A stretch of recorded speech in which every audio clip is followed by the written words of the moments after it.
Good morning, everybody. West Coast time, of course. I'm your host of the Space Show, David Livingston. Thank you very much for tuning in to our program today, which I think you're going to find a bit different and very, very interesting because we're going to be connecting art with human spaceflight, humans in space, all sorts of different things. And I'll tell you more about the program in just a minute. Open Lines is this Sunday. So if you want to participate, you will let me know and I will make sure you can get into the Zoom program by telephone or some way.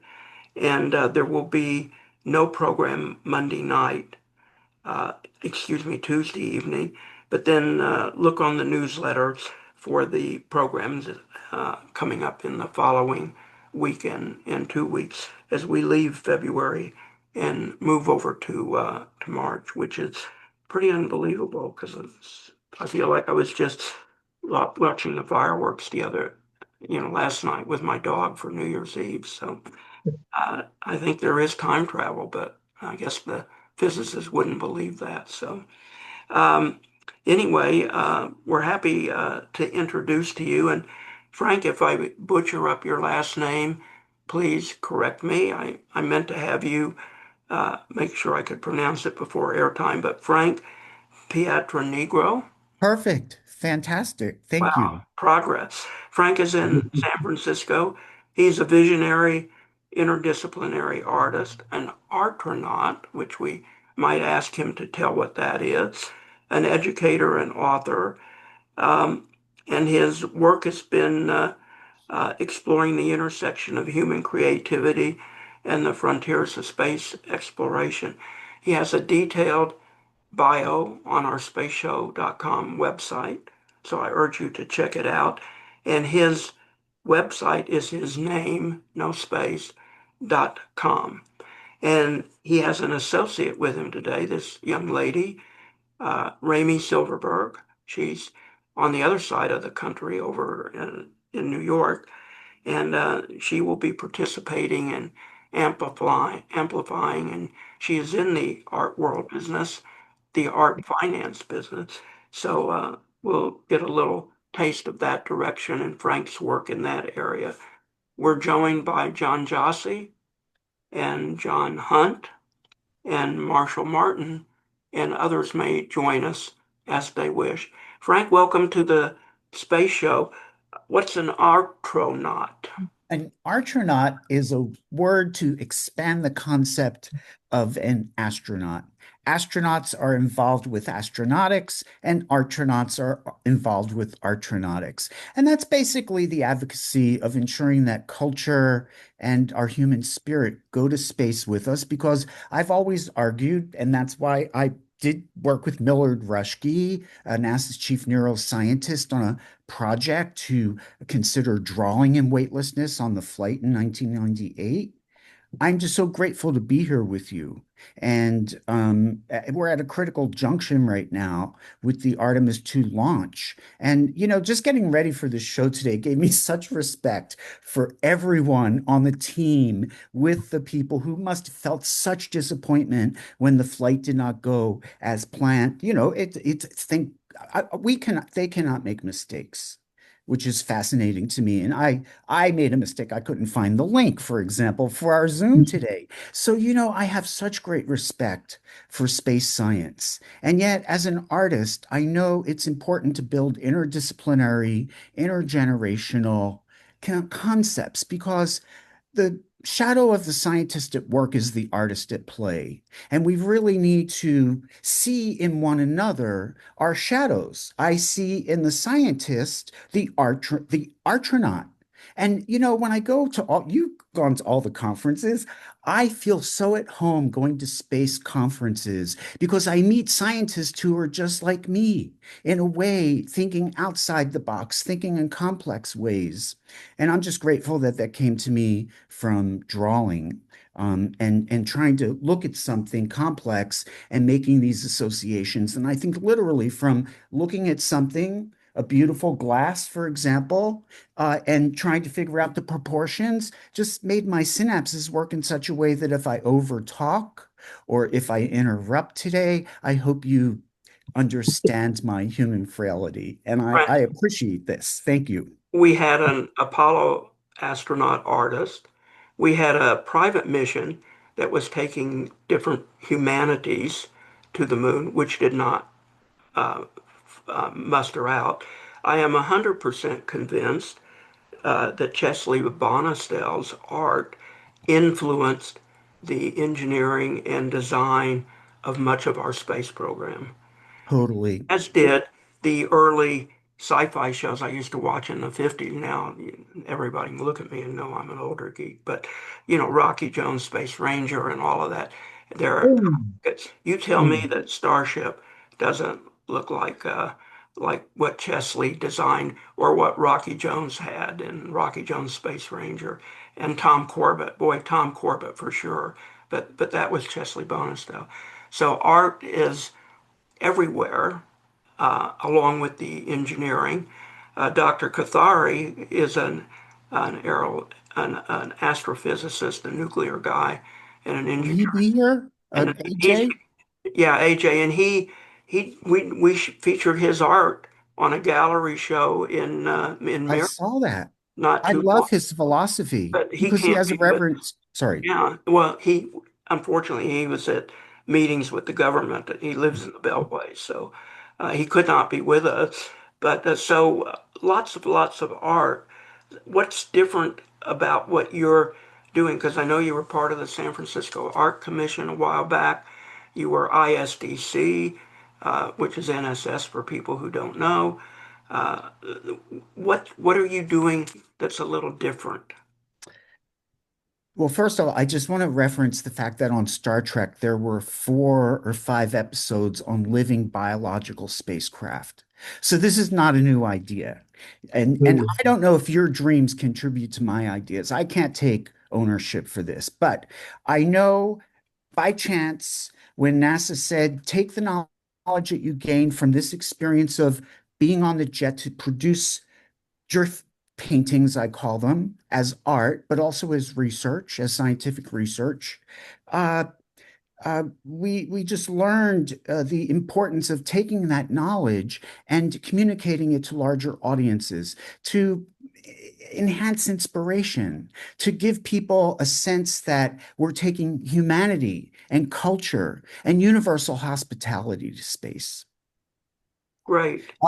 We're differentiated from the scientist, uh, even though it's important to utilize the technologies of space science. For example, Miller Rushke said to me, he said, there's no sense in you doing drift paintings and weightlessness unless zero gravity has a direct environmental contribution to it. And we argued that, yes, we need strategic, quantitative research analysis in life science areas. And that's why it was great to work with NASA's chief neuroscientist to develop, and I can't do this as an artist, I don't have these skill sets, to develop systems that can identify how art is going to help reduce stress and decrease boredom. The fact is that when we develop moon bases and Mars bases, or all of our manufacturing off planet, there will have to be hospitality extended to everyone,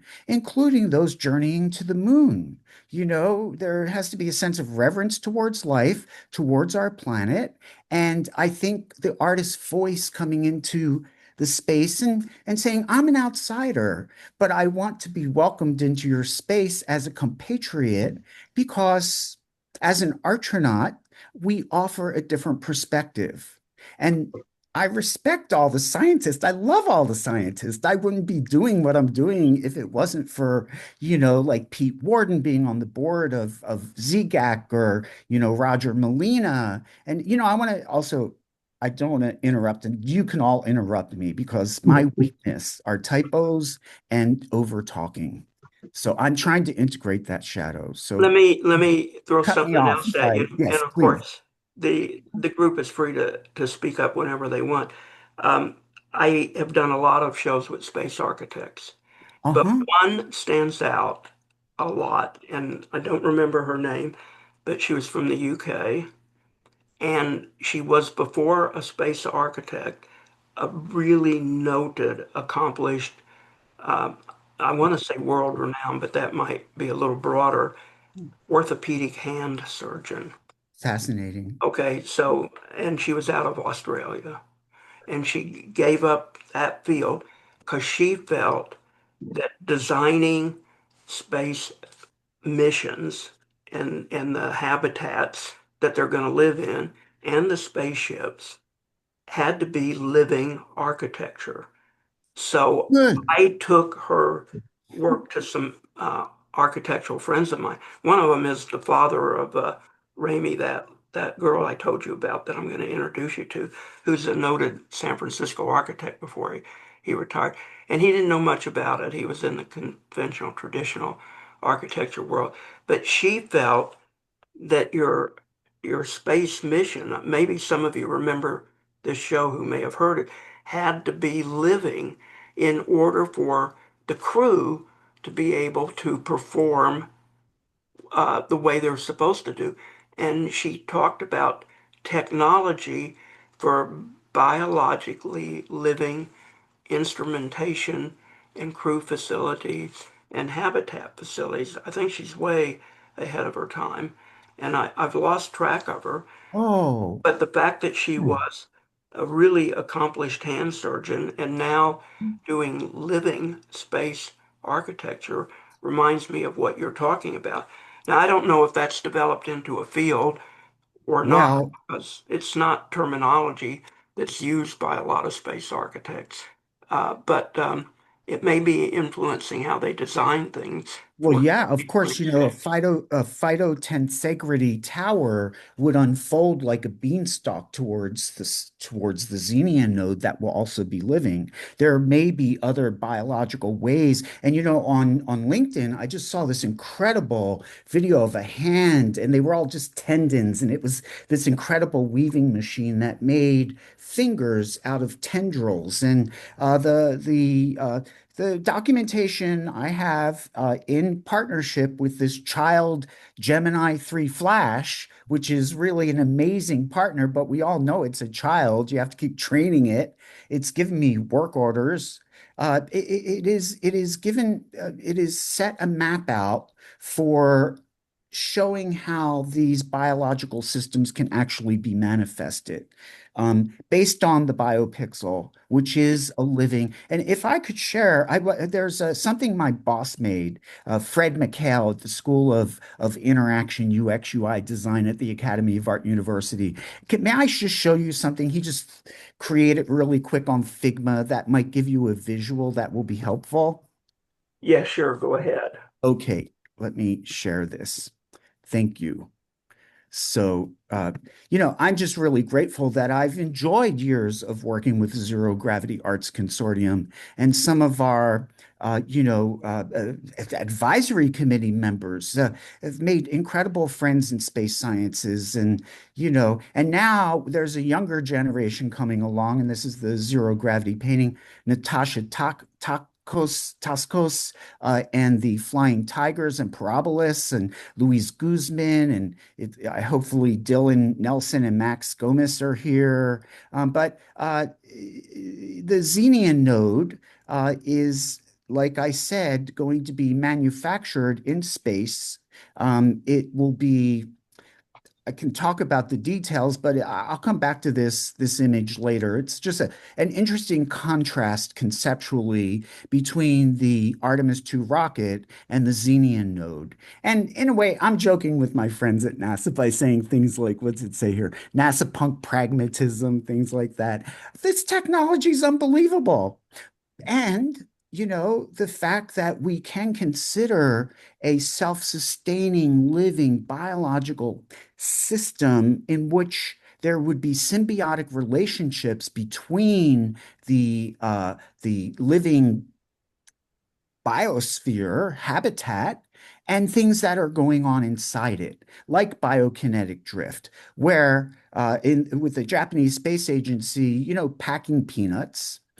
they put them into a tube in a parabolic flight and projected sound waves on through them, and they made these beautiful patterns. You could actually see the sound from the reflection. Now, this is very similar. This would be taking the BioPixel is basically taking the concept of what you see on a cuttlefish, the skin, or the octopus, and combining it with RGB signals. And like the drift painting, and actually AI did this on its own, it combined this concept of biokinetic drift in my drift paintings itself on its own, but it was quite perceptive because imagine within this image, each and every little point in space would be a living cell, a biopixel that would be reflecting light, that would be reflecting video, just like drones, except in this case, they would be programmable. And you're all probably wondering, and I love your advice on this, how will it come into being? You know, we are in a transition, an era going from silicon and rare earth metals to an era of biological synthesis. And this is great, like you're saying with your friend. We are biological living space transportation systems. So it's provable by the fact that we're here that this is possible. And I totally believe that the square pixel is dead. And I work with the square pixel all the time. You Mhm. know, um, the frontier of space is not about extraction, like I said, but about cultivation. And the problem is shifting from geometric pixels to organic biopixel structures, which you can see here. It's interesting. AI actually, in 2002, when I was at Greece during my presentation on drift painting, I did mention to these incredible people at the Center for Advanced Visual Studies after Otto Pinet and Lowry Burgess and Joe Davis and Paul Matisse and all these amazing people, Stellark, they all made presentations. And then I presented on the drift paintings. But I did say at the time, 2002, I would like to see three-dimensional video screens that are based on living biological systems. And then, consequently, we have to develop a level of ethics towards this. You know, so it's kind of interesting. I'll stop sharing my screen in a minute. That we need to develop an ethics of universal hospitality, and that as we travel off into the planets, we need to leave hate here back in the dust and have a whole different paradigm as we move through space. So I want to show you the image that was created by my supervisor, but that's the Zero Gravity Arts Consortium website, and you might enjoy seeing this project with the astronauts on the ISS. Sorry for that. Um, I'll come back to it. If I have to send a link to everyone, I will do that. I'm sorry, I got lost here. Uh, sorry. Mhm. Um, You know, while you're looking for that, the living space architect, her name is Dr. Rachel Armstrong. oh, okay. And I don't know if you've ever come across her, but Rachel, if I can find the quote, says, and she was last on the show in 2017, and she has an institute. Everybody has an institute for all of this.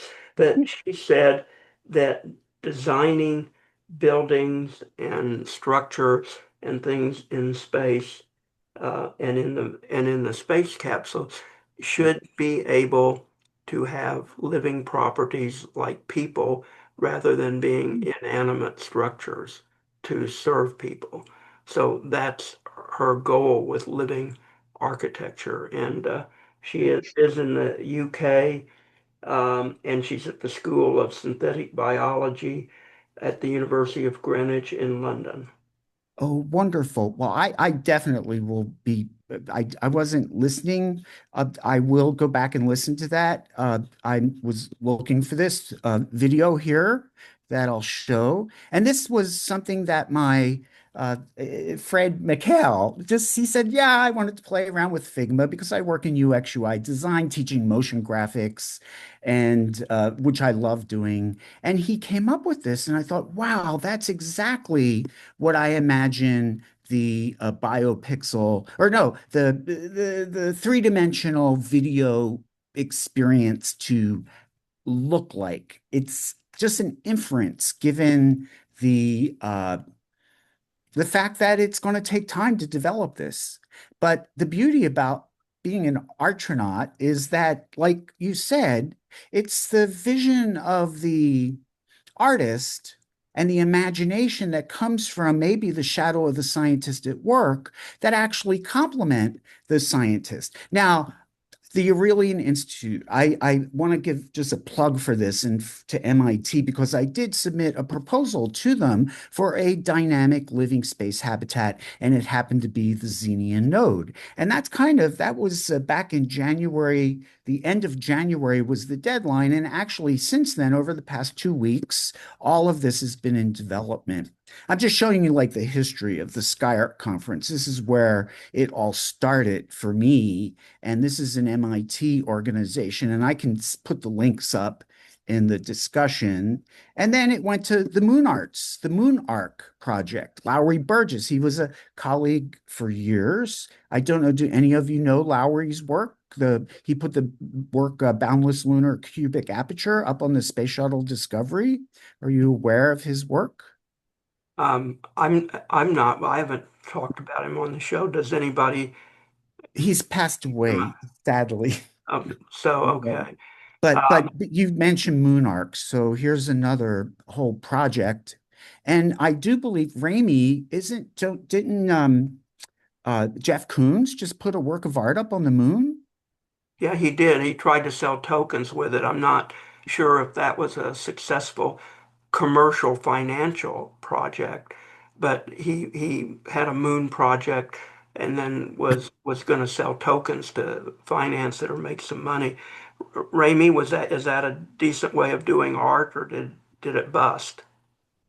To be honest, I'm not sure about the financial success or failure of the project, but what I think is interesting is the culmination of, say, new emerging technologies in the decentralized space of blockchain, and you can also say AI as well, and data is informing new methods of branching out art into places that typic are seen as untypical. So I think the project was very interesting to bring a sculpture into space. It's technically the first sculpture on the moon. It's not technically, it is the first sculpture on the moon.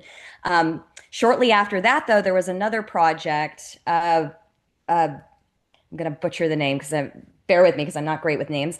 But I think it's Project Blue, Project Space Blue. They brought a museum, a digital museum to the moon with different, and each one I think it was a similar project in that the each uh, uh, I think it was like a mini sculpture tied to a non-fungible token here down in on planet Earth. And so you as an investor could own shares, I think, of each of the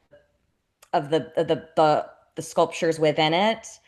So there's now currently a museum on the moon. Whether we will be there to enjoy said museum, I don't know, but there's definitely a an emergence of art, technology, uh, science that is convalescing through through basically through new forms of data structures and technology. That's kind of what I play around with. That I'm interested in how value is reshaping itself through the use of technology. Um, and I don't think it's something that will be going away anytime soon. I think the latter is informing uh, the former, if I that know makes sense. Jeff put his famous poodle dog. I mean, he doesn't physically put it on the moon. I guess it's digitally. His poodle dog is on the moon. Um, Yeah, yes. Do you know his name escapes me. But yeah, it was a non-fungible token of a this little white fluffy Pomeranian. yeah, And may I Yeah. jump in for a second? Yeah, yeah. Like in 2002, we were working with Susan Collins, and they came up with an incredible image of the Tate in space. I can't locate it right now, but I have information up here that people can read about it. And then the other thing, I'm going to stop my screen share. Hey, what is this? Get out of here.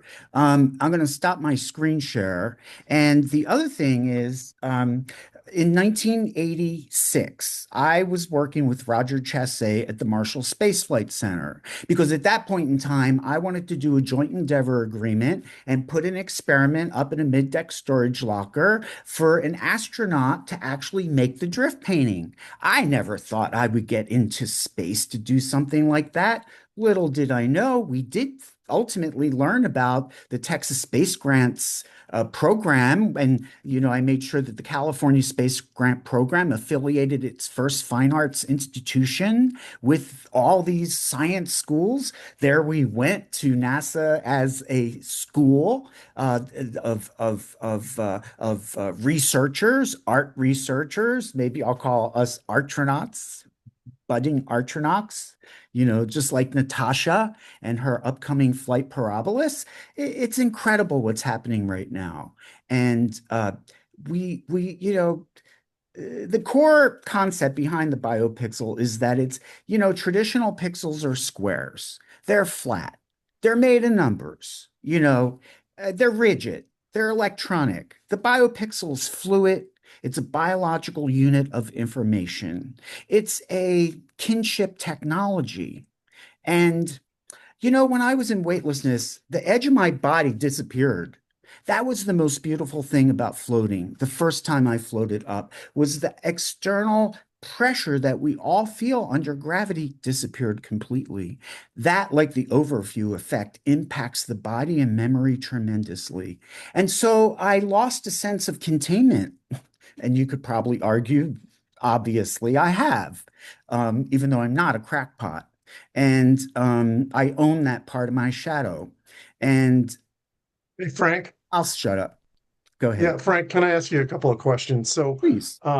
let's go back and establish a baseline. So, the drift art that you're talking about, intuitively, that means you're in weightlessness, right? And you're creating a piece of art in weightlessness with some sort of medium, and you're saying biopixels would be that medium. Well, And AI did that on its own. well, forget about AI. Okay. Forget about AI, because we don't. When you create this piece of art, eventually it's going to be an artist actually creating a physical piece of art in space. Is that correct? And Well, you're not let going me to create show it you with an artificial example. intelligence. You're going to use some sort of medium. And how does the artist control that medium? Well, through magnetism, which is what I did on my first flight with NASA. Okay. And actually it's interesting within the biokinetic drift, magnetism is going to be a key important part of it. Now, in 1998, here is an example of me drift painting. You can see I'm floating within the jet. I was meditating, so my pants ripped out. What can I say? It was printmaking, it was performance art, it was interdisciplinary. We learned a lot of scientific findings. You need air circulation in a situation like that. But this is what happened in 1998, right? This was what I call drift painting. There's a canvas inside, and the canvas is document 34. This was research project document number 33. And the reason why I call it document number 33 is because I love Jackson Pollock's paintings number 30, 31, and 32. They were incredible. And so I was just the imagination of the power of his intention to put into that material substance, which is traveling through time. It's the essence of his power, his spirit, his process that was important, just as mine was. And it's interesting that when you do drift painting, you could say it could subvert capitalism because the art fell out of the air. There was nothing to purchase. The only thing that was in there was the canvas. And the canvas is a remnant of the dynamic drift painting, which there was no control over. It divorced the hand of the artist from the outcome. And it was beautiful because it would not be possible if it wasn't for the flight of the jet and the technology in NASA. which is cool. And that's what So, Freshke said. He so, said you can't do this unless you do it in weightlessness, and weightlessness contributes to the creation of the work of art. We so need the scientists to do so this. the medium in this case, when you said it's controlled by magnetic fields, is some sort of ferromagnetic medium, correct? And Yes. so Mhm. you need that. So then what's the uh, uh, how do you get to biopixels? I'm trying to This understand. is interesting. Yes, I love these questions because the biopixel you could see here is an amalgamation of biology and technology. I Frank, have, and I'm not going to give away any IP, so I'm kind of talking in general terms, so I apologize. Frank, wait real Yes, quick. sir. Is the biopixel real today or is it futuristic? The biopixel does not exist unless, I mean, what's really cool about what's been happening, I'm looking at my LinkedIn, all these major CEOs of biotech, biogenetic engineering companies are watching what I'm doing. Because as an artist, I'm planting seeds, seeding the frontier. That's our role and our job. Like you say, it's the inspiration of the artist, the influence, the in Christian terms, the word was made flesh. As we speak, so does become truth. We see this all the time. So that will become real. It's inevitable. I might not do it. I'm just a vehicle to like I believe we all help one another tremendously. And the biopixel will become real. I don't have to produce it. I'm glad this idea has been introduced, but it was introduced back in 2002. And I mean, the amazing people of the imagination on Star Trek, envisioned so much, right? Don't you think? John, what are your Yeah, it thoughts? was science I'm fiction I'm though, and curious so what it's you're thinking. But based on scientific principles, and so it's projecting into the future um, what we can expect based on how technology progresses. Um, Getting back to the biopixel, you said the concept was invented back in 2002. well, I was at MIT's Sky Art conference in Greece. The Ministry of Culture of Greece flew a lot of us there for 2 weeks. We spent a week at the ancient site at Delphi at the Temple of Apollo, giving presentations where I saw Joe Davis and just Otto Pinay and so many other amazing artists at MIT. And then we went to Ikaria where I made a presentation and I knew how important that presentation was. And I had been thinking about this concept of glowing video screens by looking at the beauty and the joy of an octopus or a cuttlefish. I couldn't help but extrapolate and put two and two together, like creating a drawing of a glass and taking disparate ideas. And in this brain of mine, somehow it makes connections. So I thought, well, why not map like with reverence because they're living substances. Luis Guzman, they're in Bulgaria right now making a biological living exhibition, which, he is a sky artist of the legacy of that, but he's also a bio artist of the legacy of Joe Davis at MIT. And the artists need the scientist, and the scientists need the artist. And this is just fact. Marshall, It's you want to comment? You're muted, Marshall.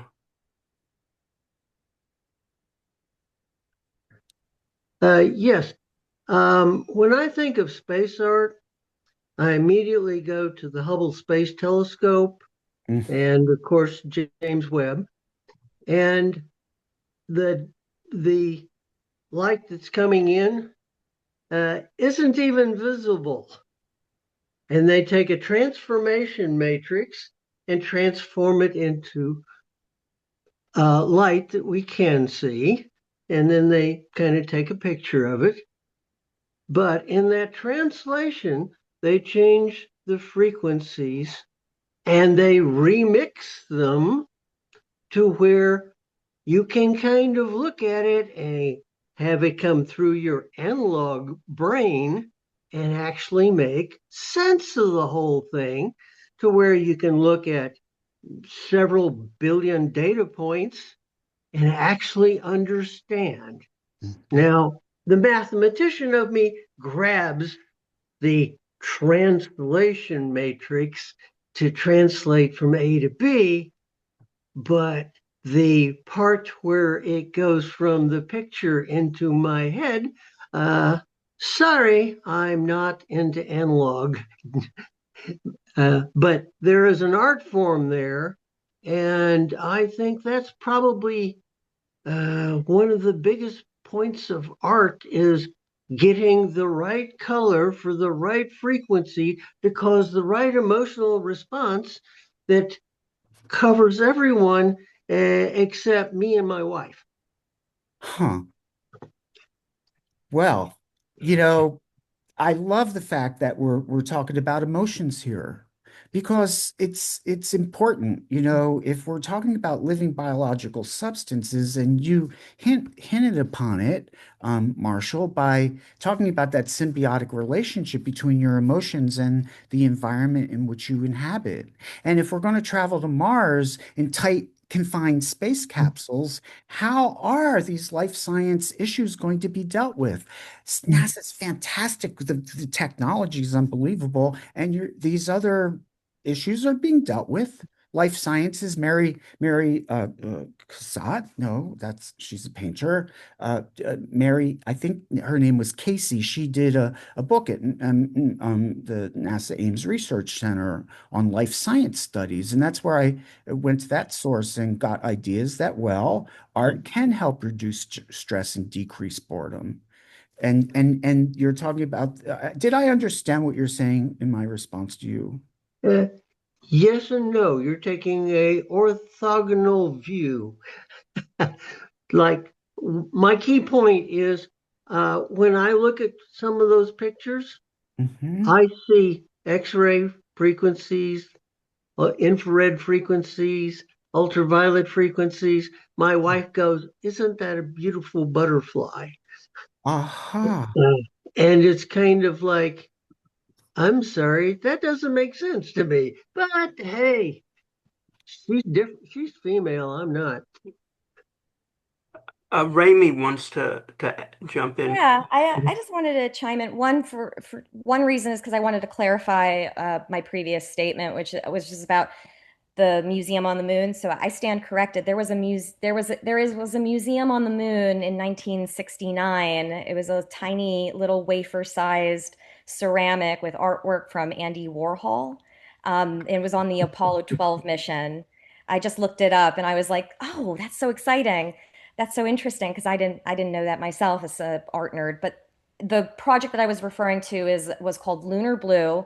It was part of a company called Space Blue, and it was the Luna Prize Museum, which was an NFT project with something of 77,000 NFT items that are on the moon. And so it's a time capsule structure that, as far as I know, still remains. Um, Now, with that said, I was thinking, I was listening to you, Marshall. I was also a little confused to the point that you were trying to make is that you art for you is is about a visceral response. Is that correct? It Yeah, serves the function of providing a visceral response. well, to some people, I see one thing, they see totally different something else. Thank God The this. the main You can case say that again. is teenage girls see the world totally different from me, and trying to map colors and textures and everything to where, oh, suddenly we actually see the same thing. Hmm. Uh, I Yeah. think you It's have an impossible impossible. task. That's I think that impossible. you're correct, Marshall. I think that we do, in fact, all see things very, very differently. But I don't see them as inherently different. So I don't know if anybody's taken the time to maybe read Walter Isaacson's biography on Leonardo da Vinci. if anybody's read any of his books. They're all wonderful biographies. But Leonardo da Vinci's book is really fascinating because he what he brings to light is that Leonardo da Vinci in his time, um, he was very much a scientist, but it was a period before scientific inquiry as uh, a formal study. But he very much himself was an observer of sciences, and he was in trouble all the time with the church at the time. He was dissecting cadavers, and he was drawing and illustrating the internal mechanisms of the body. He was trying to understand it formally. And as you probably are aware, a scientist of your own right, he he was drawing objects, machinery that could fly. Um, but for him, there was no scientific inquiry as an area of study. It was the church. The church filled the unknowns, but he used painting as the form of study. So if you look at his paintings, what made him so prolific as an artist at that time, which by the way, as an artist, he didn't really complete a lot of works. He was really notorious for being terrible to work with because he would get commissioned to paint portraits of people, and it would take him a very long time to finish them if he did, in fact, finish them. Um, but if you look at his paintings, what makes him so different from any other Renaissance painter of that time was the care to which he put towards objects in nature. And so if you actually look up perhaps like, I think it's one of his paintings of Christ, which was in co-collaboration with his mentor of that era, which was very common. Mentors and mentees, they co-painted quite often. But you can see what is distinctly his as an artist versus that of his mentors, which is the psychology to which he put into the facial expressions of the characters that he portrayed, as well as more specifically, like if you see water, there's a painting of if anybody wants to look up the name, I'll look it up after. So after I'm done talking, there's water that Christ is standing in, very shallow water, and it's a very calm water. But the ripples to which the water is movement, the movement of it is actual realism. It's photorealism of that for that particular era achieved in a painting. So you would have had to have looked at water the way he did with trying to understand the physical movement of it, the scientific probability of how that water moves, what causes it to move in utter stillness. And he would paint it as his way of understanding it. So my point really is that what I'm trying to make and piggybacking that is it's not just about like creating something that's pretty and it creates a visceral reaction. For some, it is in fact an exploration, an exercise in exploration. And in a particular period where you didn't have somebody saying, create a hypothesis and try and disprove it along the way, he took his own tools at the time, given an entire, the church itself imposing itself against what he was doing, and he made meaning out of it that we still inference today. So getting back to biopixels, Frank, it's a concept now, is what it sounds like, and you're probably expecting some of the people in technology to come up with the mechanism by which an artist could control them and create a drift drawing. Exactly. Okay. I Gotcha. went to Venture Starters and did a presentation in building relationships. I think, Rami, I don't know, I think we met there, didn't we? Anyway, yes, there indeed, as a founder, as a visionary, I don't know the answers to all of this. And that's why I'm not getting into really any of the specific IP. I do have an IP attorney who is really incredible. He works in Silicon Valley in biological medical discoveries, and he's guiding me and the evolution. And indeed, there are, amazing programs at Stanford University of genetic scientists working on these. And of course, I'm putting the ideas out there, hoping to plant the seeds. I might die any day. It's good to get the ideas out. If there are major presidents of biological companies looking at my LinkedIn pages, then they're getting ideas. And I think that's great because I can't take ownership for all these ideas. Your dreams, John, may very well influence the work I'm working on. I don't know where I begin and end. And if the collective unconscious is a part of what's going on here, and after Google's Willow chip possibly opening up other multiverses, come on, we don't even know what's going on here. My opinion. Like science always predicate their found true hypothesis. They're always changing. What is true today doesn't necessarily mean it's going to be true tomorrow. And I don't know how this is going to happen, but I think as a vehicle where my mind has just been made this way to see connections, then I have to be a gift giver. It's a potlatch. It's a sharing like the indigenous people. You can't keep it unless you give it away. You can develop your economy by how many gifts you give away instead of by what you hoard and take. How many people are into decluttering at this point in time? And thank God for Prometheus for creating the body out of dust, out of mud and all of our technologies, which we continue to do. Frank, when we normally talk life sciences, Hmm. and I think this is true for spatial gas, we're talking about how humans can live and flourish and even propagate in space. Okay. All of the different medical and scientific factors of how that's going to develop. And it's probably, if we looked at technology readiness levels, it'd probably be a -1, although we've come a long way. How do you if I say to you, I'm a life scientist, I'm trying to figure out how we can travel and live in space and have kids and have families and create cities on Mars or free floating like O'Neillian colonies, Hmm. how would you work in your concept of the biopixel and what you're talking about into what I see is a more narrow and rigid framework of life science than what you're Hmm. talking about? Hmm.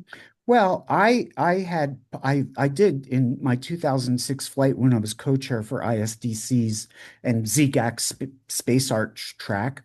We flew also in the morning. We did parabolic flights for artists. We flew someone who was handicapped, a senior. I did 3 projects, and one of them was to float poetry. I took poetry, I cut it up into squares, and I floated the text. And the reason for that was to consider when something is floating in a tight space capsule, what meaning might come of the narrative in terms of entertainment. If the biopixel was such, and we have three-dimensional video environments that are not flat screens, because we're going to get away from this technology. Heavy metals are not the way to go. Life sciences is the way to go. The Industrial Revolution technology is destroying the planet. And thank God Jeff Bezos wants to take all manufacturing off planet. When will that happen? Who knows? But I think for us to be in a tight space capsule, if there was something like the biopixel or like that image my friend and colleague Fred McHale created with Figma, what stories could be told there? What symbiotic relationship between the emotions that are going to need to be dealt with as like in terms of life sciences as we travel to Mars? I also believe that we cannot change our experience of time passing. I don't know if time and space doesn't exist, like the physicists say, then maybe there is a way of understanding it. We can't comprehend that in this form at this point. Um, so what stories might we be sharing? What memories could you project into a situation like that where a story would be interactive? We're talking about UX UI design. We're talking about interactivity. And I'm just saying away from the pixel and into something that's living because it's more synthesized to our reality because we're living entities. it appears this way that I we're. have a question or issue to raise. Marshall was talking about the idea of, frequency and light, and it's a Uh-huh. linear thing. Yet when we subjectively perceive it, like colors, like red, blue, green, whatever, that's more of a triangular type thing that the brain processes it into. And I've always kind of wondered, I guess we'll never know the answer to this. When I see, say, red, and maybe you see green or something, are we all seeing the same thing subjectively? Or if in fact we all have our own individual take on this frequency of light that we're seeing? That's one thing I've always been kind of fascinated by, because some people have favorite colors, and people have different ones, things like that. Yeah. Well, think of the law of probability, and where the electron shows up, it's relative to the interpreter of the experiment as to where the Mhm. reality becomes. So that's why I'm saying in Christian mythology, it says the word was made flesh, but I believe we're so powerful, and maybe even the same entity, like the mushrooms, all connected together, like the trees, Mhm. passing their energy to one another. I don't think I end here. I respect you and everyone here because you are a part of me. Mhm. We are the same Mhm. Gaia. Yeah. Well, it's But interesting, in physics, they use in high energy physics, the quarks are assigned colors, in a triangular way like that too, because it's not a plus and minus charge, but it's something else. And uh, it's just a notion, not really a color, if you will, in the sense that we're looking at. They use that as a way to symbolize it, if you will. It's kind yeah. of interesting that way too. Well, I think we saw blue last as evolving entities Mhm. in terms of color. Right. I think that was the last color we actually could see. Red, I think, was the first. I don't know how they figured that out. But Rami, I'm Hmm. curious as to what you think about what John Hunt just said. John, I think the same thing all the time. I'm always curious if what is red to me is actually blue to you. Um, Hmm. I think it's a very relevant question just generally right now in social Mhm. sciences. You're essentially asking a root question of how do we know my reality is your reality? Hmm. But they're Yeah. not. That's the beauty about it. I mean, I don't know if this is true, but I wonder if, given quantum and possible multiverses, is it possible that every single choice that we could make at every single moment is already set down in some way, shape, or form, and it's free will that actually manifests the direction? And I can make a choice to shut up right now. That's a different universe for all of us. Yeah. Or I could continue talking. But my choice is what maybe makes the pathway unfold. But we're talking about causality. Is all the structure and every possibility in every single multiverse already inherent in some kind of structure? And it's our riding over this whole system that's kind of, I don't know about predetermination versus free will. But it's important today because I know I do not need to be perfect. I only need to be honest, especially in our day and age.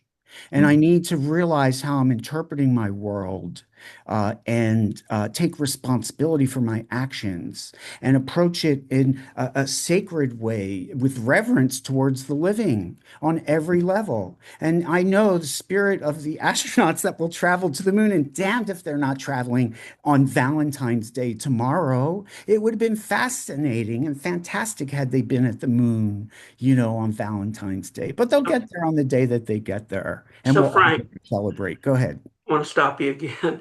Um, so, what we're talking about is like way, way out there. If you can see my hands going down Okay. so far away. What are you? I don't know how old you are, but you got white hair. 71.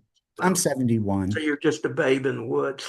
So even my dog is older than you. So uh, what are you doing with your expanded perspectives and consciousness in today's sort of excuse me, three-dimensional space program that has boundaries and limitations and money and economics Mhm. and members Okay. of Congress who wouldn't Yes. stand this discussion Yes. if you injected them with medicine to make them understand it. I mean, Mhm. what are you doing to put your knowledge into bettering our space movement?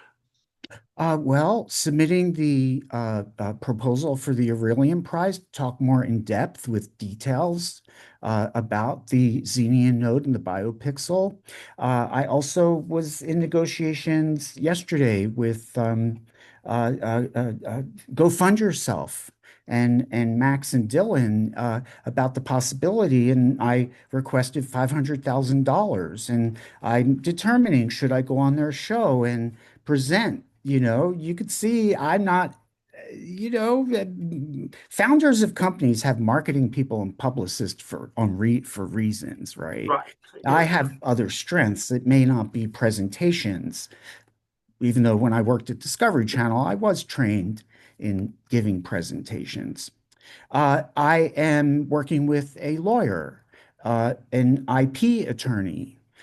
We are seeking funding. I'm working on building relationships with genetic engineers.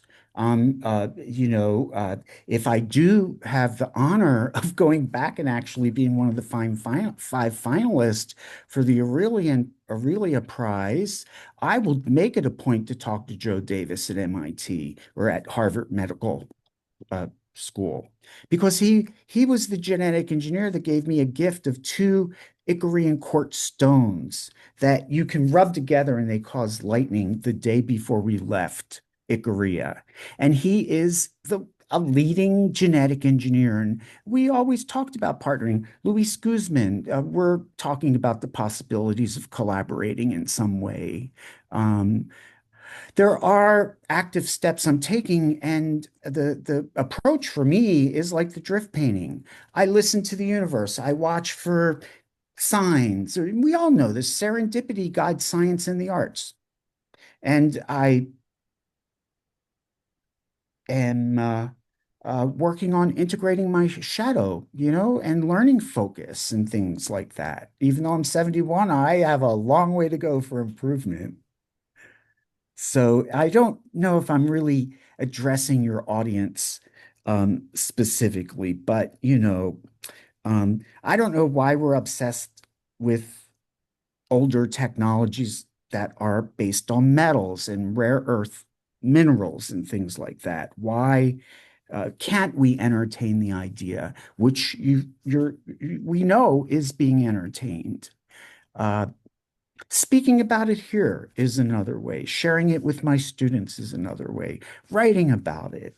Um, I think the gift I've been given humbly as I desire to be, to aspire to, um, dictates that I don't own this. I don't own the ideas. I don't have to own the ideas.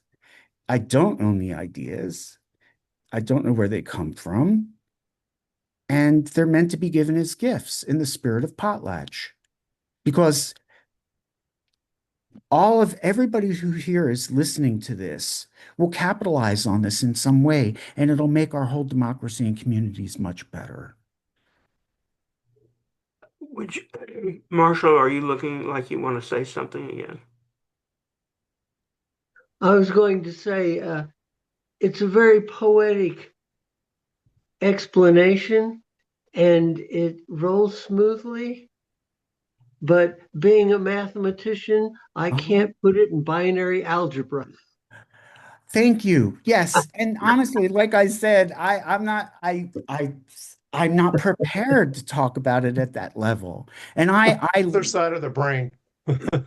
what can I say? I should look at my notes and see if I can find something here that it will answer this question more, because I think it's really important. And the audience here indeed needs to hook on to the fact that the biopixel is a biological unit of information. And if I say that, I know they're all thinking, well, what do you mean by that? Well, give me your advice. What do you think? If I'm asking your advice, what do you think I mean by a biopixel is a biological unit of information as scientists? What comes up in your minds? You're the experts in this area. I'm having the ideas, and I hopefully will make something real. Marshall, what's a BioPixel? Why don't you give him Well, I some? can jump in. uh, see, I spent 40 years taking math problems and shoving them into little bitty computers. And you had to be really tight with what you did. It's a total unit of art, Uh-huh. which unfortunately, due to technology, is now extinct because you don't care how much space your program takes up on the disk drive or in memory anymore.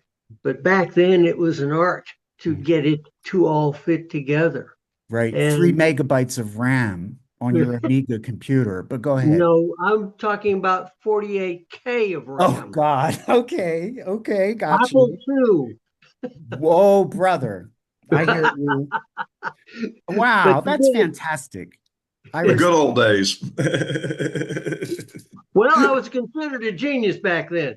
But to get things to fit together, and you see it in engineering, in aircraft engineering, you see it in helicopters, you see it in rockets, and we see it in such complex units as the James Webb Telescope. Uh, Getting everything to fit together and work together and harmonize, that is my idea of beauty. Mhm. Oh, let me see. Yeah, right here. Uh, this I is love my that. idea of Totally. beauty because this is a microprocessor checkout board. And, Yes. Incredible. It's and, exquisitely and it's my beautiful. idea of beauty, and it's not necessarily, other people don't even start to understand it. And Hmm. that just, it's what's in your head. And that's where most of the beauty actually lies, which is something what you're saying. I can't tell you how much I appreciate you sharing, Marshall, that piece of technology, because it's actually an extension of your brain, our brains. It wouldn't be there if it wasn't for imagination to have taken it every step of the way. Just like if I Mhm. make a painting, when I go to make a painting, I don't necessarily have a preconceived idea of what's going to happen. There has to be some structure, and it becomes second nature. And then I begin expressing, and in this dynamic relationship with the materials, something comes into existence. That beauty of that journey hasn't happened yet.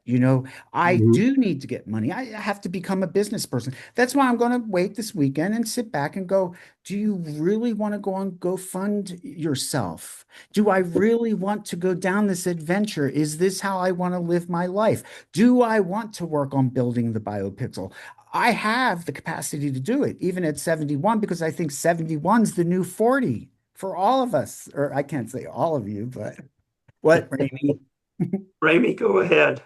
If I may, uh, so I've read previously about mushrooms and lichens. If I'm not saying it correctly, please correct me. Lichens.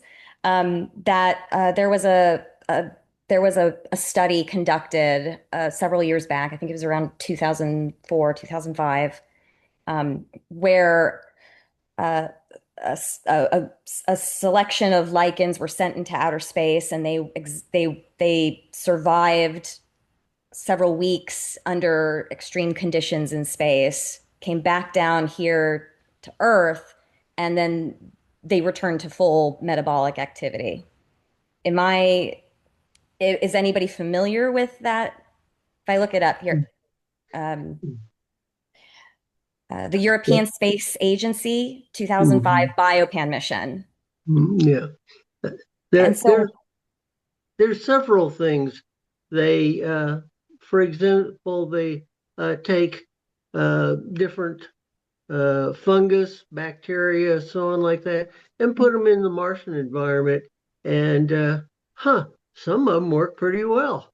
They even found some kind of worm that actually could live several weeks in the wow. Mars environment. So unfortunately, it doesn't mean humans can. So Hmm. uh, That might be true. We don't know that yet. But wouldn't it be fair to say that that research is a stepping stone to consider what is possible about at least the vessel to which we eventually can get out of planet off of planet Earth? I mean, I'm not going to pretend that I'm a physicist or do what you do. I don't. But it's not outside the scope of imagination that there is living organisms that can live out Mhm. into the harshest environments that Mhm. we've yet to explore.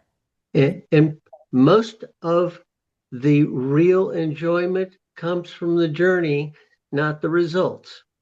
Very I.e., true. There Very you fair. have it. even though I wrote this wonderful 13,751 lines of debug Fortran in 13 weeks and was declared a double wizard, doesn't mean that I can get a cup of coffee at any other price.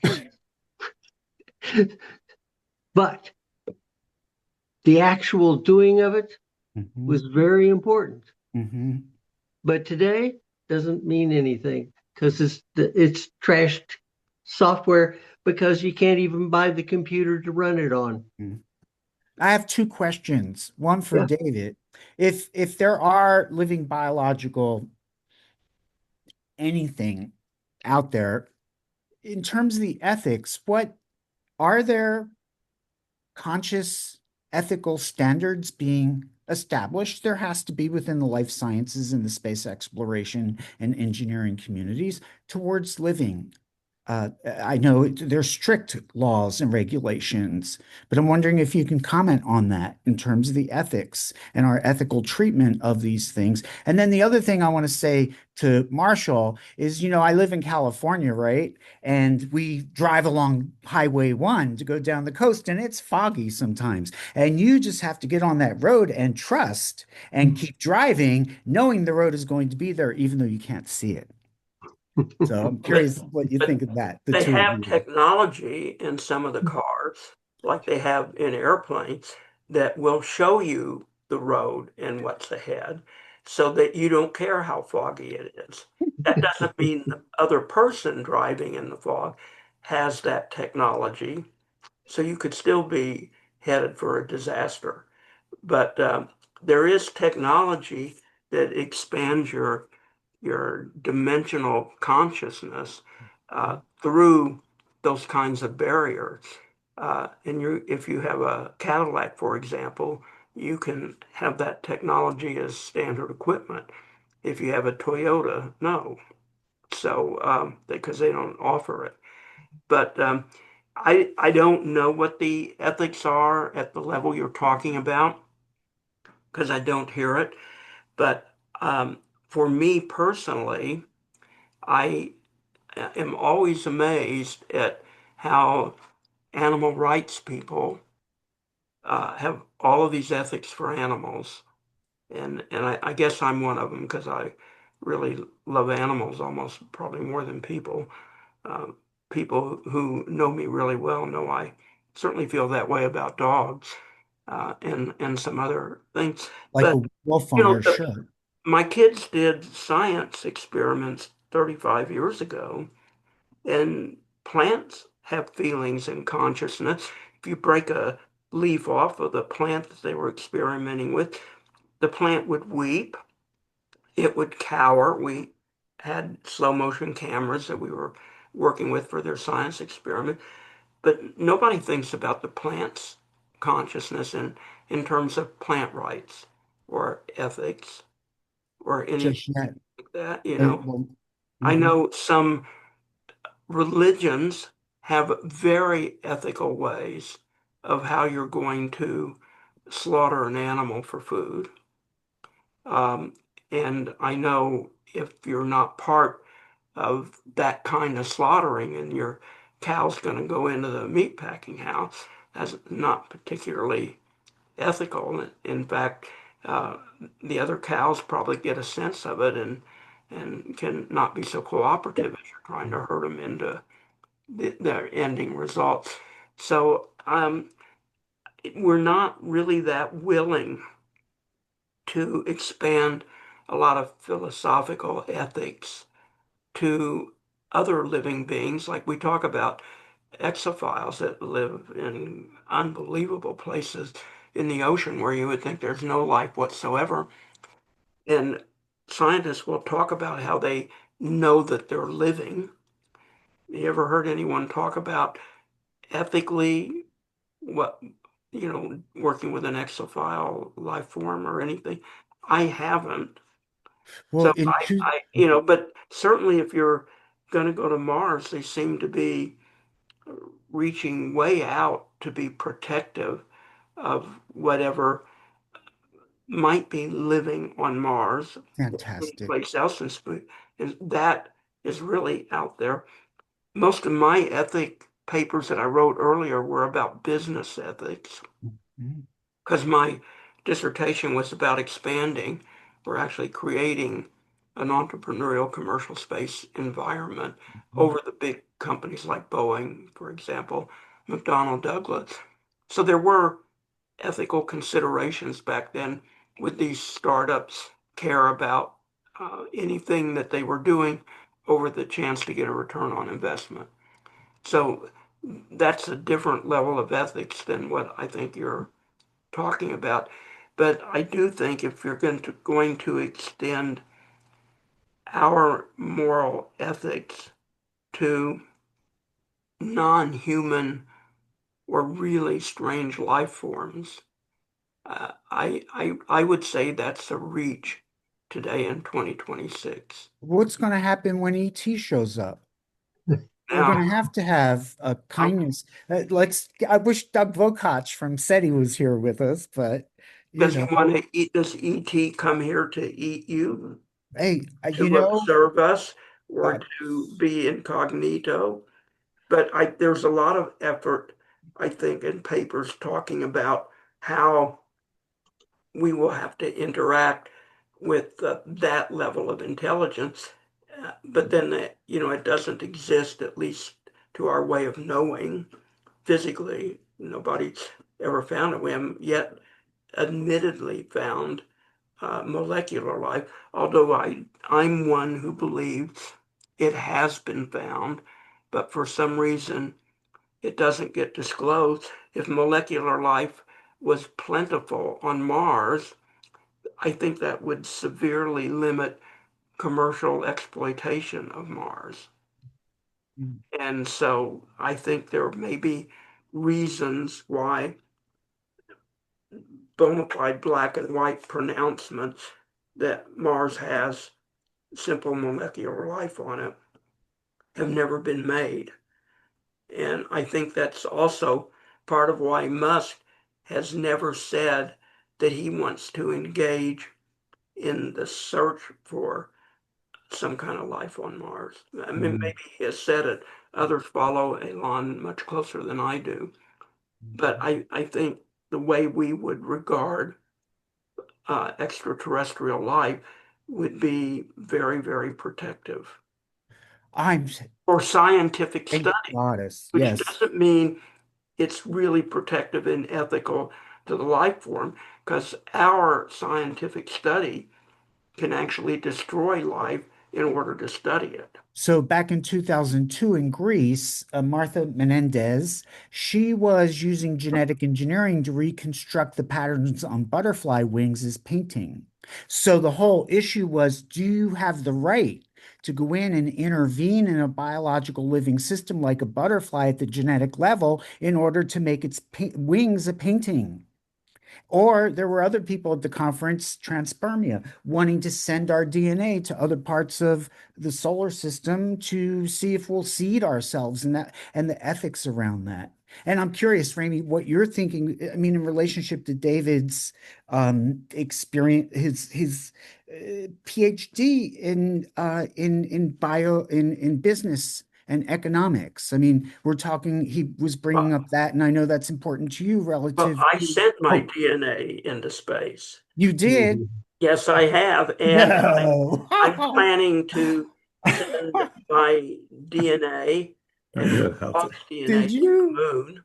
No. Did But you the really? but the lunar flights seem to have been halted because of uh, Oh. some groups of people objecting to it because they see the moon Oh, and other planetary bodies as part of their spiritual religion. So right. that's something that's in the Uh-huh. process of being worked out. I do know other people that have already sent their DNA to Uh-huh. deep, deep space Uh-huh. interstellar flights. Maybe Okay, they'll wow. make it to interstellar. I don't know if they'll make it there or not because our propulsion technology is not very fast. But so I personally think things like that are okay, and I think the people that object uh, are a little narrow in their thinking. But um, It could be how the octopus got here. I would think if you came to me and said, "I want a sample of your DNA because I can convert it to a biopixel and a drift painting that we can Mm, take to the moon or Mars," I'd probably be pretty hesitant hmm hmm to And tell me do why. that. What's Probably I would be hesitant because I'm in this reality. You're taking my DNA to a completely different reality that I don't totally grasp. Now, uh-huh. granted, I'm just a few months away from being 80, so I'm not going to grasp what a 40-year-old is going to grasp. I mean, that's Mhm. probably just the way genetics are wired, maybe. I mean, I'd probably consider it, but I think the unknowns outweigh the knowns of doing something like that with my DNA. When I put it in a compound that they can put in a capsule like Celestis and send it, um, that DNA is not being engineered. It's not being messed with. Right, right. I know Unless that's unless somebody or some entity or something intercepts it and wants to see if they can reconstruct, the source of the DNA, way down, God knows when. But that is not real in terms of what we know today. But you would be offering me something that's real, but with a lot of unknowns. So I think the unknowns for me mhm. would outweigh any really passion or thrill that I was getting from it. But if my DNA was somehow going to be part of using your terminology, flat screen art project that was going into space, I'd probably be fairly open-minded with that Interesting. because the That's flat cool too. screen Uh-huh. doesn't allow for the interaction other than visually. Does it feel safer? It feels safer to me. Uh-huh. Sure. Where if you can bioengineer whatever you're looking at, including a person's DNA, I don't know what you may end up with saying this is David's DNA in a museum on the moon. For all I know, David's DNA may, look like ET or worse. Or But there might be some people who would love to go on that kind of journey. So I wouldn't try to prohibit it. I'm not one who would say, we got to stop that. We got to stop that. Like people want to stop this or that from development Yeah. or control other people's choices. I would not want to control other people's choices if they wanted to do it. And if I could go to that museum on the moon or see it virtually, I would buy a ticket and go to that museum or do the exhibit virtually if it was available. I'd find it interesting. And that might convince me if another artist came down the road and had an idea uh, for my DNA, it might convince me that, hey, yeah, let's go do that. Mhm. I appreciate hearing this evolution of the idea of integrating someone else's But DNA. we've got And here, mhm. let me interrupt you again because I know we don't have a lot of time. So Phil has been really quiet. He's an incredible engineer, and he has a project called the Atlantis Project about living and doing things in the ocean, which is a pretty extreme environment. I'm a former diver, scuba diver and hard hat diver, and I've been in a lot of the oceans, and I've been at depths to about 250 feet. That's the extent of it that I could free dive, that I could dive with a tank and not lose my mind. But so Phil knows what's in the ocean and other kinds of extremophiles and things that are there. But he's a real hardcore engineer. I mean, he talks about, the rocket equation, and he talks about mass and ratios and the numbers to get off the planet Earth or to get off the planet Mars. Phil, you've been conspicuously quiet. I'd love to hear the engineer brain in some of the time we have left express itself because I respect your engineering analysis and your Atlantis project. And what do you think? What are you hearing? What are you seeing? Well, I think I have an interesting thought regarding the BioPixel, and it's more complex. So I used to work in video, in making microchips that did things like compress video and decompress video. And if you're familiar with any of the video images that you see on a computer every day, you know that they're compressed and that there's an algorithm that compresses them from a little bit of complex information and unfolds them into a two-dimensional picture or a video, which of course is made up of pixels. Now, the equivalent of that in life is that there's some DNA, which has got the complex information, and the mystery of life unfolds the information in that DNA in all kinds of very clever ways into a biological entity. And of course, the biological entity, the cells that make it up, the organs that make it up, all the little details of a person, every little hair, is kind of the equivalent of a pixel in the end of the day. So what's really interesting here is not so much the biopixel, but the biocompression algorithm that takes you from the DNA to whatever the DNA unfolds into. And that is a very fascinating field of science and biology.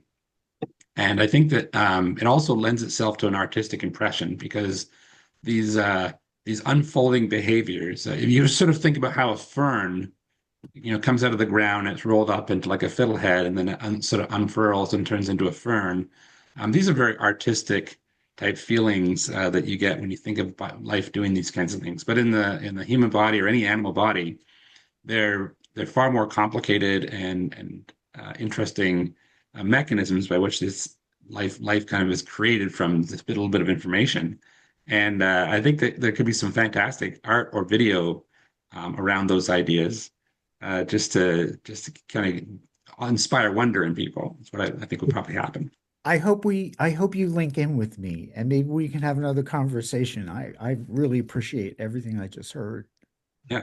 Are we linked in? I don't think we are. I don't know. Easily done. Okay. Yeah. Good. I'm with the Atlantis Project, so if you look for Phil Swan and the Atlantis Project, you'll probably find me. Thank you. May I point out that I twiddled in fast Fourier transform compression algorithms also. Yeah. Yeah, like I remember meeting some guy who invented something called the DCT, or the discrete cosine transform, which is used all over the place today for compression, and it's very much like a Fourier transform. It's just a little one. It's a little Fourier transform. Also, the concept of maybe new ways of getting to space, like an unfolding beanstalk. Yeah. So that vision, that beautiful, all the videos on the universe unfolding and everything is about unfolding. I don't know if you've seen any of the videos on folding and the universe folding itself. Yeah. Well, they were studying protein folding, which is this huge field in biology, which recently they had Nobel Prizes awarded for breakthroughs in using AI to simulate the unfolding. It's a very important field of biology and medicine. I just feel like if an artist were to study some of these things, they would be inspired. It's really kind of cool. That's part of the next step. Go ahead, Ramy. They have missions that will unfold habitats when they land on the moon. Okay. It will just unfold and your habitat will be ready to go. And the satellites unfold payloads in orbit. unfold their solar panels in orbit. So folding and unfolding is already engineeringly used heavily in space, in science design and mission design, and it's there in reality. Rami, did you want to jump in? Hmm. Uh, as you're bringing that to my attention, I'm just curious why that's not being deployed here on Earth. If there's a way to just kind of go out into the world and unfold my home, so I don't have to. Well, there's Some of us don't 3D. want to. You can I'm sorry. 3D print your home. Yeah, So I would like to I'll do probably that just shop too. at IKEA. so I go don't want to to rent anymore. I would love that. How do I go get? to go to icon.com. So they're the biggest company in 3D Texas. printing structures and homes. We used to have a really great space architecture who worked there, Melody Ashar. She's in LA, but she started her own company and left. But she was even at one time on 60 Minutes with Icon on 3D printing homes, and they showed you how they were doing it. And they actually have homes in existence or buildings in existence here on Earth that are being 3D printed, and they think that it will be a really big architecture and design plus. And I think every lunar mission we talk about, almost everything would be 3D printed or robotically created due to human limitations for going into space and doing work and the cost of doing that. Frank, you wanted to add Well, something? just I put a new image up on screen, and of course it was Gemini 3 Flash created, and dynamic engagement with this little new entity that it's expanding all of our intelligence. But you could see the Xenian node in the lower right-hand corner is actually a combination of drift painting and the vision of what the interior of the Xenian node would look like. But you could see in the conceptual development of deployment is that indeed it would be an unfolding uh, essence. You know, imagery helps, so it But somewhat explains itself. we're we're sort of past the 90 minute, but if you can succinctly Yes. and simply, now these are the key words for you, Frank, succinctly and simply, because you don't like those words. So, what is the Xenian node? The A Xenian, very basic definition so we know what you're actually talking about. it's a biologically alive living space habitat that will Okay, be interactive with the inhabitants. It will be self-sustaining. It will not off gas, God knows. This is in the vision. The reality will happen as the journey continues, right? right. This is just a beginning of an idea, a little bit more than just a beginning. And it's meant to represent universal hospitality. It's a living biological entity. It brings up a lot of questions, like we're saying, about how to treat living essences, Does it including have one a another, you Does it know? have a consciousness? Do you have to feed it Well, breakfast, yes, there dinner? has to be, and I can post some of that stuff up on LinkedIn. I do have a whole series of user manuals, the step-by-step procedures for building it. I need to hand over this stuff from my IP attorney to genetic engineers, to bioengineers. We need now the scientists to take this because of your incredible skill set. I've come up with an idea, but I don't know genetic engineering. I'm not going to even say I know space architecture, other than the fact that I think space architecture should be alive and not made of heavy metals. We live on a planet that we share, and we know the overview effect has taught us how close we are to one another. And I think we need to build as much respect in our systems today towards the living. And in the spirit of the ancient Greeks, who extended hospitality to every traveler. And consequently, that's the reason why, let's see, I might have to I mean, I wasn't planning on doing this, but let me unblur my background. So you can see that this is Zeus Xenios, and he's actually holding the Mandarin symbol for love. And the interesting thing is that the Xenian node is the habitat for Zeus Xenios, and you can look him up. He was the guardian of travelers. And it was the spirit in ancient Greece. It was the law that when the traveler came to your doorstep, that you would extend universal hospitality to them. And I think we need to do the same because ET, it may have already, like you say, is the octopus ET? We don't know. Are we ET? You know, who knows? It's Are we, fascinating. what do you think our technological capability is today in 2026 to build the Xenian node? With I think it's limitless. I think we are at an amazing moment. All of our intelligence has been expanded exponentially. I am not just my mind now, but AI has to be herded like cats.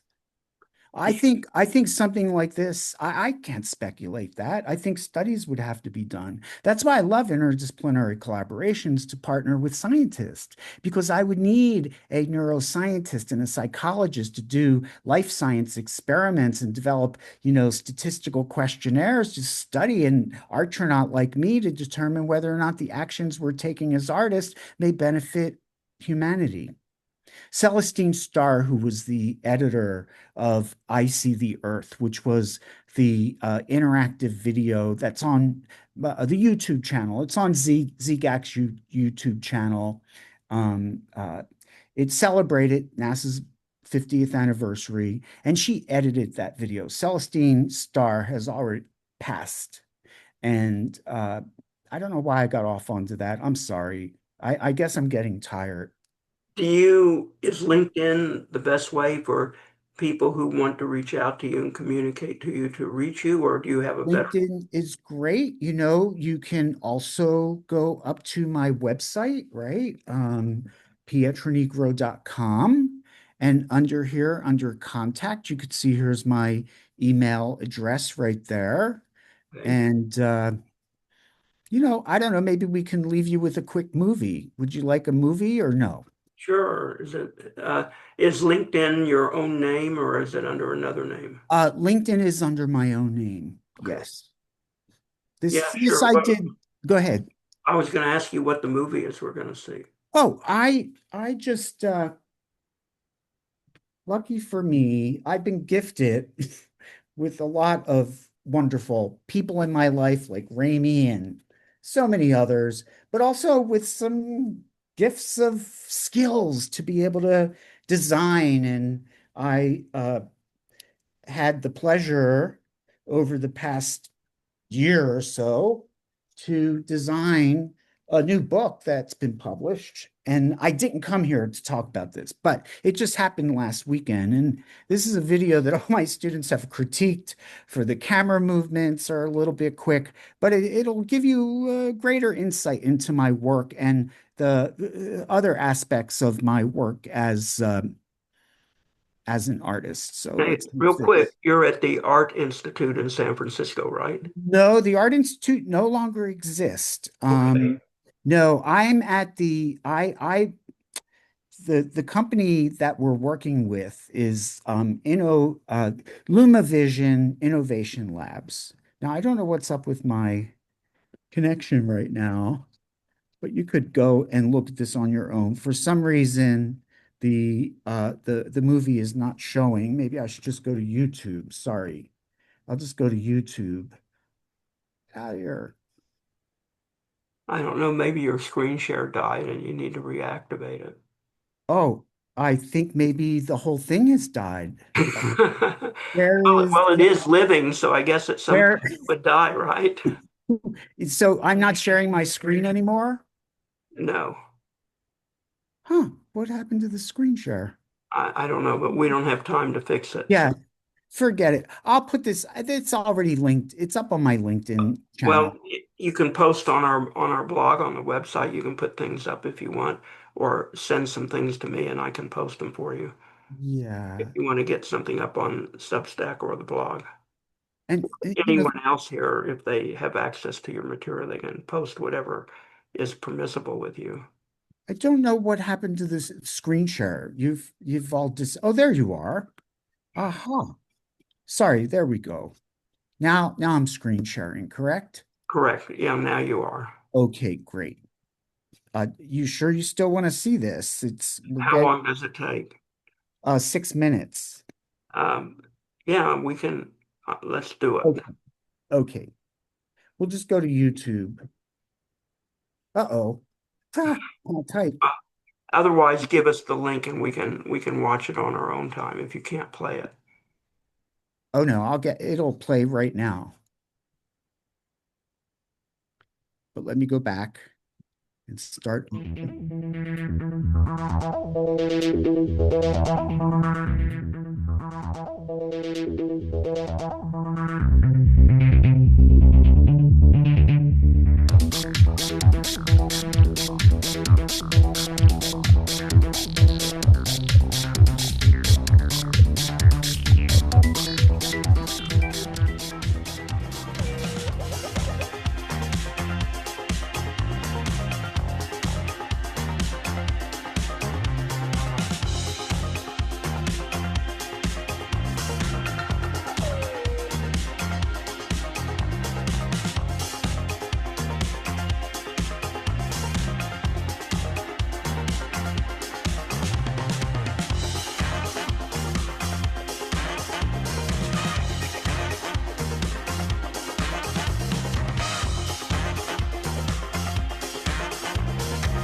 Performances, Angels of Alcatraz, a project about time travel, actually. This is larger paintings. That's what, 50 inches by 72 in tribute to Carlos Villa, the San Francisco Art Institute. Photography.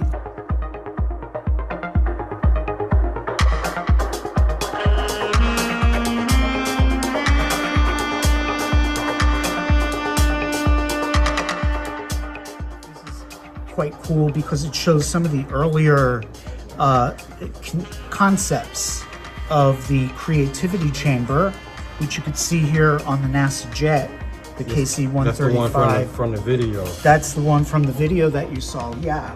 And of course, I was meditating before the flight. And of course, digital compositing. You're here learning Photoshop. You know Photoshop, yes. Right? So you know how work like this, but now that you're learning Adobe After Effects, you'll be able to see how you'll be able to animate each and every one of these layers. Of course, more Photoshop work. This is a project called Intergeneration. We brought queer youth and seniors together to build stronger relationships between people who are younger and older. This is microgravity mobiles. This was done in 2006.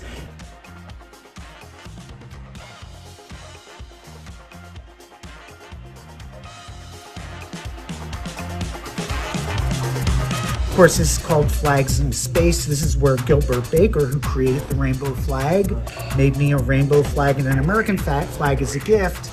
And the flight I did with the microgravity mobiles on the same date also included this project.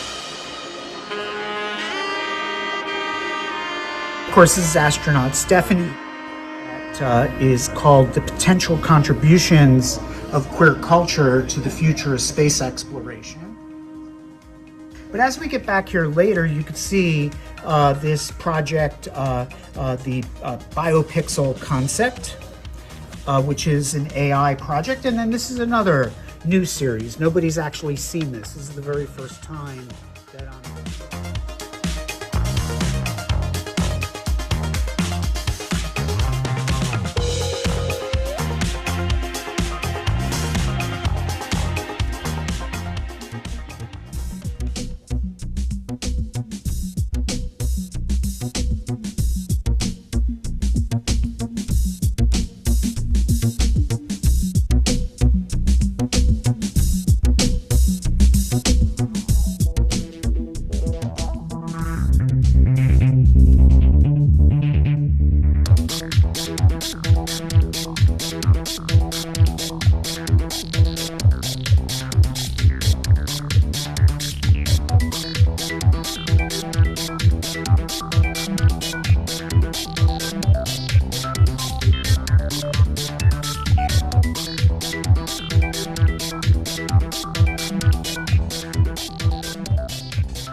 Well, that was a 2-day edit, and it we're going to get a 4K camera and redo that. Um, anyway, thank you Well, for thank you, time. Frank, and appreciate your time to us. A lot of the people had to leave our Zoom room, but Marshall and John Hunt are still here. Marshall, John, do you have a closing comment you would like to offer, Frank? You're No, muted. just an interesting presentation. That's All right, Frank, Nice to meet you. Thank you for being we'll here. be in touch, and stay well in San Francisco and with your work, and I'm sure we'll talk again down the road. And I look forward to it, David. Thank you so much. I really appreciate you and all what you're doing for everybody. You've been thank doing this such a long time. 25 years Mm. and counting. So listeners, come back on Sunday, open lines discussion. Email me if you're interested in being part of that discussion. Everybody have a great weekend. As we like to say, keep looking up, and maybe one of these days they'll be living everything on the moon or in space. And we look to leaders and innovators such as Frank to bring that to reality. Goodbye, everybody. Once again, great weekend. Hi, Marshall. Nice to meet you. I want to stay. Oh, let's link in. I really enjoy you. I would like to learn more about you. I really respect your you know, I really Totally respect different view of the scientists. world. All right, Yes. Yeah, goodbye, we both have everybody. different views. All It's a right, good thing. I'm. We're all leaving the show now, Frank. So Okay, bye. bye bye.